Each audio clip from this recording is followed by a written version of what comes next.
Good afternoon. I'm Timothy Daly, County Extension Agent with the University of Georgia Extension, Gwinnett County. Topic of our talk today is alternatives to lawns. Lawns have, turf grasses have many valuable attributes. Their aesthetic value, they're like a welcome mat. They have recreational surfaces for children and adults to play sports and other games.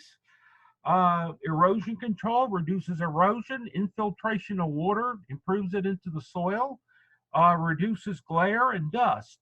It helps to cool the air during the hot summer months. Our fascination of lawns go back to the days of George Washington. This is his estate at Mount Vernon. You can tell that's a very expansive area of turf grass. The thing is that lawns they have a lot of attributes, but in order to keep them optimal looking, they need supplemental irrigation. Some types of grass more than others. If you're going to irrigate the grass, the best thing to do it is earlier in the day before noon.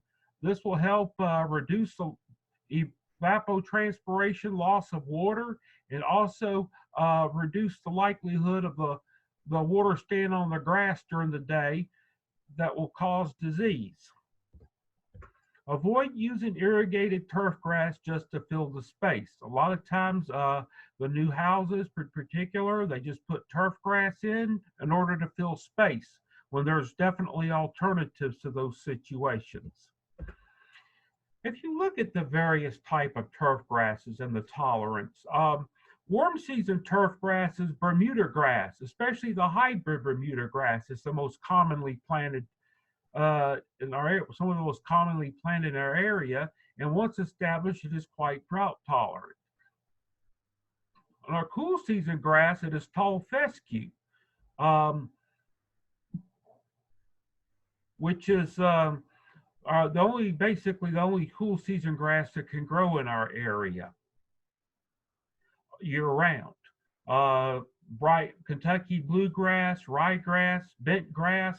Well, bent grass is used some on golf courses, but other than that, of course, golf courses have very specialized situations.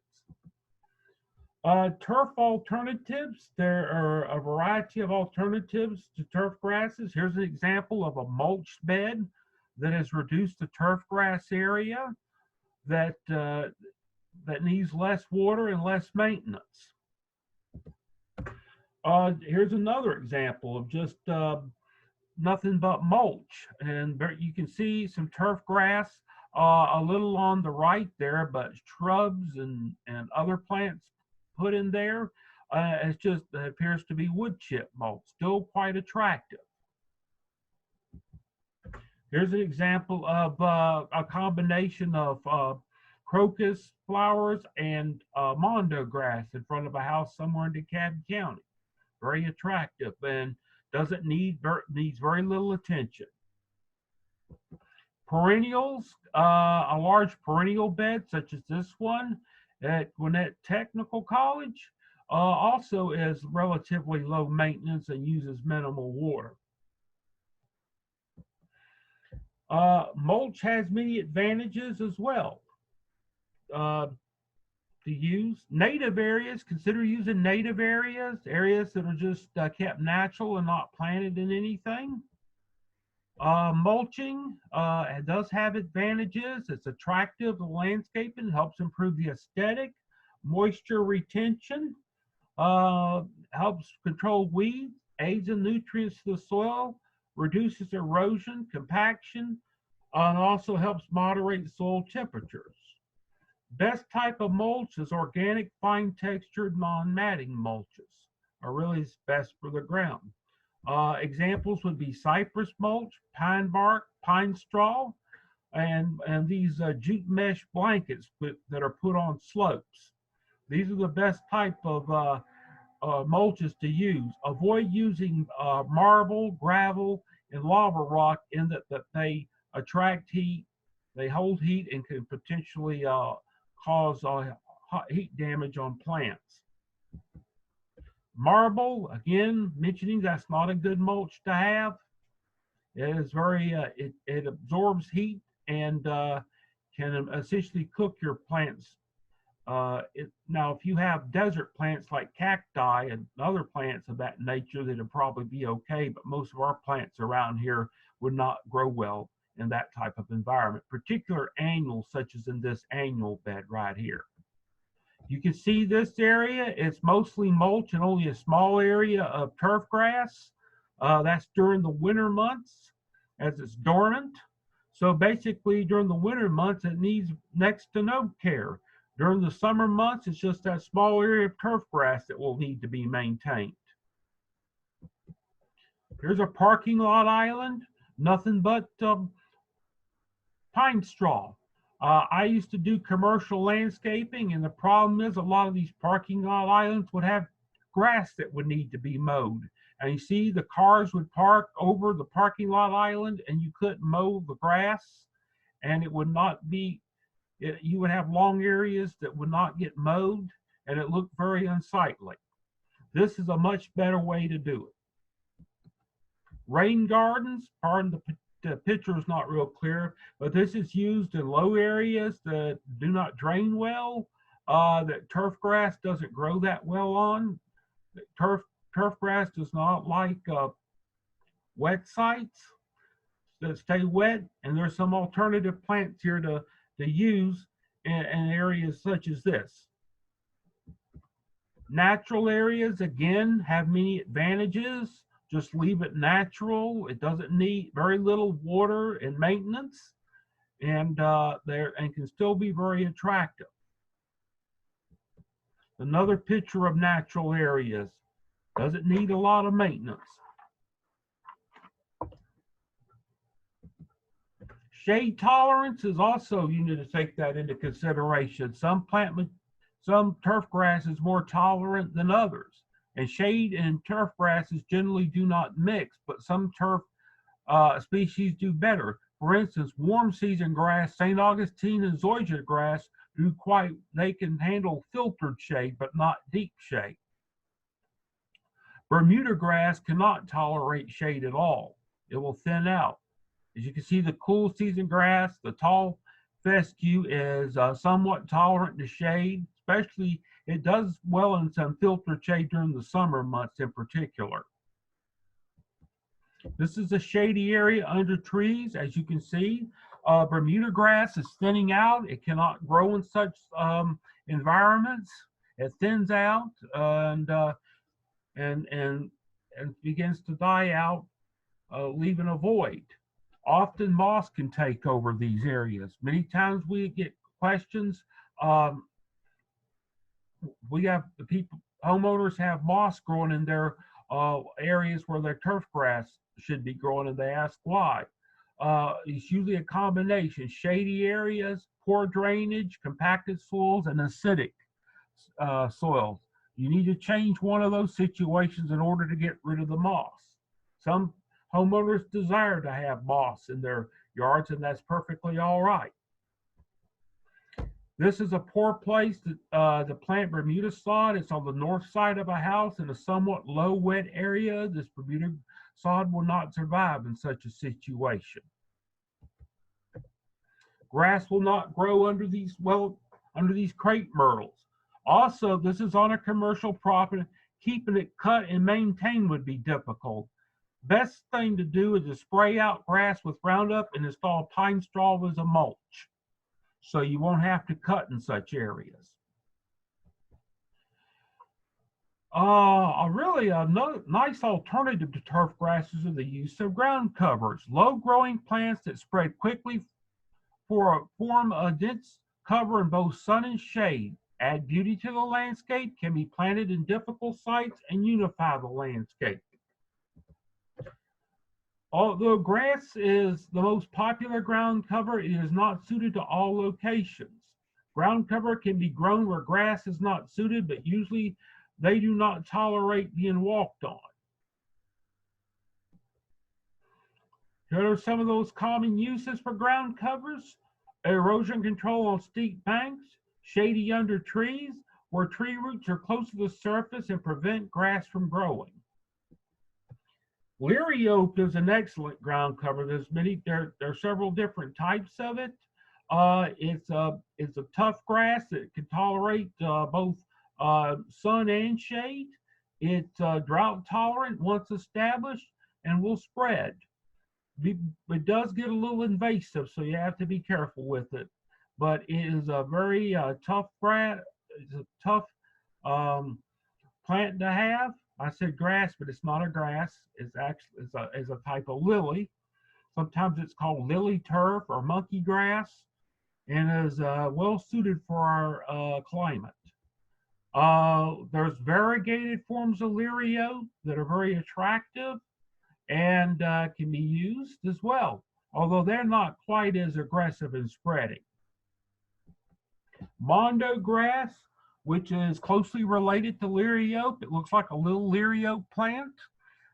Thin, fine texture to it, slow growing, and is also a alternative grass and a good ground cover. It doesn't spread as fast as leary oak does.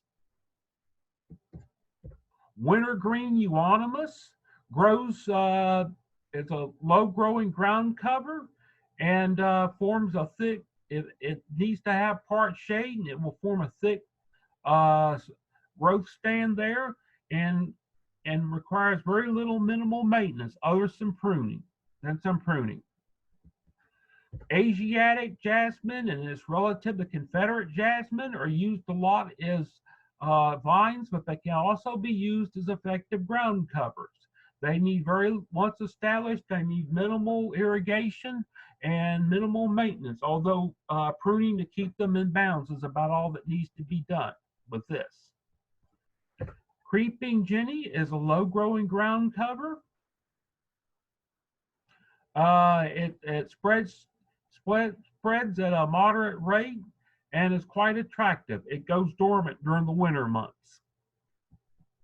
Another picture of Creeping Jenny. Japanese Pachysandra is a broadleaf ground cover, grows to about a foot high. It spreads. It just needs to have shade. It cannot tolerate full sun. It will perish. Japanese Pachysandra and hosta lilies. This is a good planting in the shade here. It doesn't need much maintenance and grows quite well. I do see a little ivy growing up the side of that tree there on the left that needs to be cut off. But ivy that's another thing. Ivy is sometimes used as a ground cover, but I avoid using it since it's quite invasive and can get out of bounds real quick. You can see right here on the bottom right, the combination of leary oak and mondo grass. And on the left, there are azaleas, hosta lilies, and Japanese Pachysandra. All do well in the shade and make excellent alternatives to turf grasses.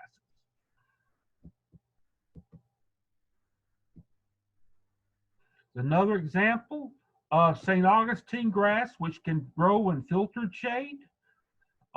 Filtered means it is the sunlight filters through the tree. So does zoysia grass.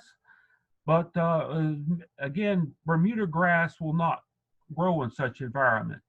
Here you have a holly fern, leary oak, and mondo grass, which all can tolerate shady environments and are excellent alternatives to turf grasses. You can see a very shady site with nothing but mondo grass and ornamental plants, no turf grass. Mondo grass does not need to be mowed. It requires little fertilization and water once established. Carolina jessamine, which is native to our areas, they produce yellow trumpet-shaped flowers in the spring, and they're probably finished by now, can be used as a ground cover. On slopes especially, and it's easy to grow once established, and it's native. This is what I was just talking about a little while ago, English ivy. Let's avoid using this because this plant right here, it has to be constantly maintained to keep it in bounds. If not, it just grows and takes over. And especially it can grow up as smothered trees and make them more likely to be blown over in windstorms. It's a highly invasive and should not be planted or used anywhere. Vinca minor is another invasive.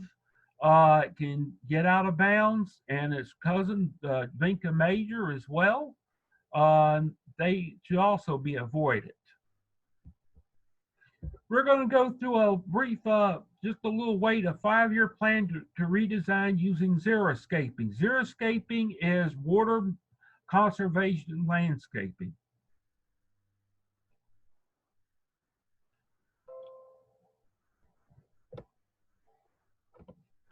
As you can see, this is mostly turfgrass, which is high water use.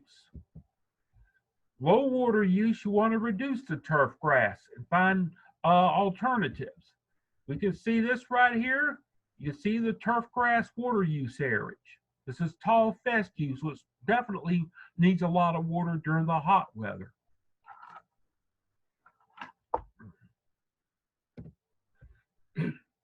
Cut the grass in half. Use mulched areas and ornamental beds.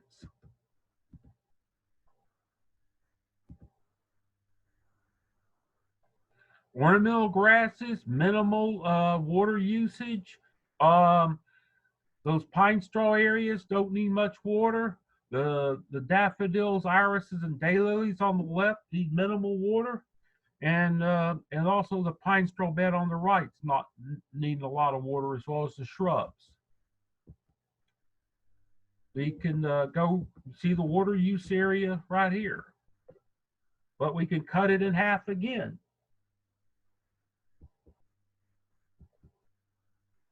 Mulch, and you have hybrid Bermuda. Hybrid Bermuda is, once established, doesn't need a lot of water. See what we have?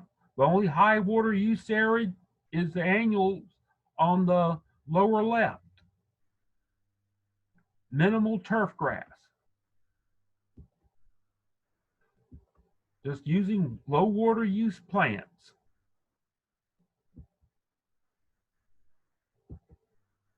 We get it reduces water, reduces turf grass areas while still having an attractive landscape. So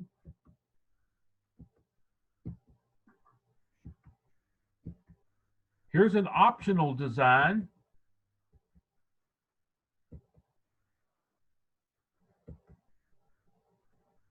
So the only seasonal that has high water use is that seasonal color in the container. So consider that's another alternative to minimal turf grass use.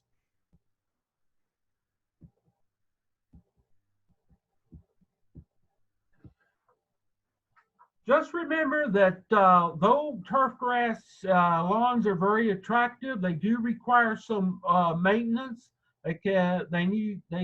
They definitely need to be mowed. They need irrigation, fertilization, and consider using some of these alternatives to lawns.